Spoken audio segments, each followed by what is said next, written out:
Saya lebih seronok belajar kimia berbanding dengan belajar bio. So saya kata, tak boleh jadi ni, macam mana nak jadi doktor? Dalam tempoh 1 tahun tu. So saya cakap dengan arwah bapa, tak boleh abah, tak boleh bapa. Macam tak minat lah jadi nak buat medik sebab cikgu tak best. Cikgu tak best.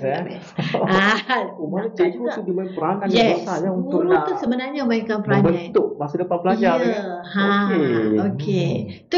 Itulah startnya kenapa saya sekarang dalam bidang kimia. Sebab sebab di SPM sama je result, tak ada beza. Tapi bila dah masuk matrikulasi tu, kita dah nampak dah nak survive 1 tahun.